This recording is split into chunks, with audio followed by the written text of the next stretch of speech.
சிவன் சொத்து குலநாசம் என்பார்கள். ஆனால் அந்த சிவன் கோவிலின் சொத்தை ஆக்கிரமிப்பு செய்து அட்டகாசம் செய்யும் ஒரு கும்பலை சிவன் தண்டிக்கும் நாள் என்னானோ.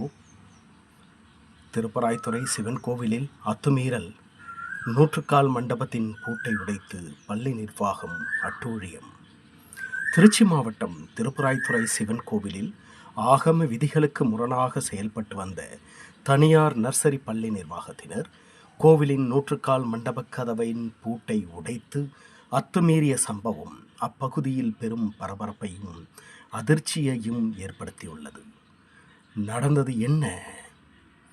இன்று காலை சுமார் 9:30 மணியளவில் பள்ளி குழந்தைகள் மற்றும் பொதுமக்கள் முன்னிலையில் எவ்வித அச்சமுமின்றி பள்ளியின் தலைமை ஆசிரியர் ராஜலிங்கம் மற்றும் ஆசிரியர் செல்வராஜ் கூலிப்படையின் உதவியுடன் பயங்கர ஆயுதங்களுடன் பள்ளிக்கு வந்து பச்சிலம் சிறார்கள் பள்ளி குழந்தைகள் முன்னிலையில் கோவிலின் நூற்றுக்கால் மண்டபக் கதவை உடைத்துள்ளனர். இச்சம்பவம் அங்குள்ள சிசிடிவி கேமராக்களில் பதிவாகியுள்ளது.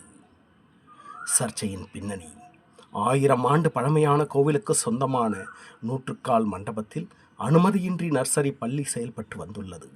சுவாமி மற்றும் அம்மன் புறப்பாட்டின் போது இங்கு வந்து எழுந்தருள்வார்கள். முன்னாள் செயல் அலுவலர் ராகினி இந்த இடத்தை மீட்டு கோவிலின் வசம் கொண்டு வந்திருந்தார்.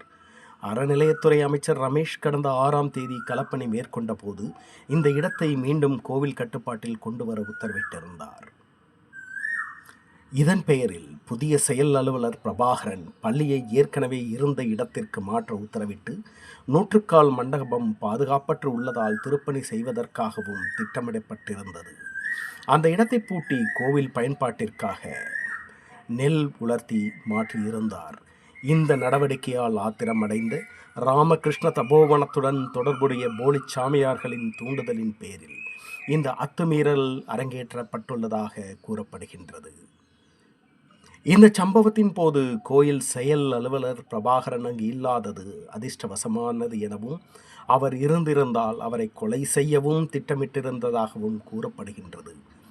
தபோவன வளாகத்தில் பயங்கரமான ஆயுதங்கள் மறைத்து வைக்கப்பட்டுள்ளதாகவும் தகவல் வெளியாகியுள்ளது. ஆக்கிரமிப்பு மற்றும் வரி பாக்கி: தபோவனம் சுமார் 60 ஏக்கர் காடு மற்றும் 25 ஏக்கர் காவிரி ஆற்றுப்பகுதியை ஆக்கிரமித்துள்ளதாகவும் கோவிலுக்கு சேர வேண்டிய வாடகை பாக்கி 15 கோடிக்கும் மேல் உள்ளதாகவும் போலி ஆவணங்கள் மூலமாக 5000 கோடி ரூபாய்க்கு மேல் கோவில் சொத்துக்களை கையகப்படுத்தியுள்ளதாகவும் புகார் எழுந்துள்ளது. பொதுமக்கள் மற்றும் சிவனடியார்கள் கோரிக்கை: அமைதி பூங்காவான தமிழகத்தில் சாமியார் என்ற போர்வையில் கூலிப்படையை சேர்த்து கொண்டு கோவில் சொத்துக்களை கைப்பற்றும் இந்த அராஜக செயலை தடுத்து நிறுத்த வேண்டும். அறநிலையத்துறை உடனடியாக சிசிடிவி காட்சிகளை ஆய்வு செய்து தொடர்புடைய நபர்கள் மற்றும் கூலிப்படையினர் மீது கடுமையான சட்ட நடவடிக்கை எடுக்க வேண்டும். மேலும் கோவிலின் சொத்துக்களை மீட்டெடுக்க போராடும் சமூக ஆர்வலர்களை மிரட்டுவதற்காக வட மாநிலங்களிலிருந்து கூலிப்படையினர் இறக்கப்பட்டுள்ளதாக எழுந்துள்ள புகாரை விசாரித்து தமிழக அரசு உரிய பாதுகாப்பு வழங்க வேண்டும்.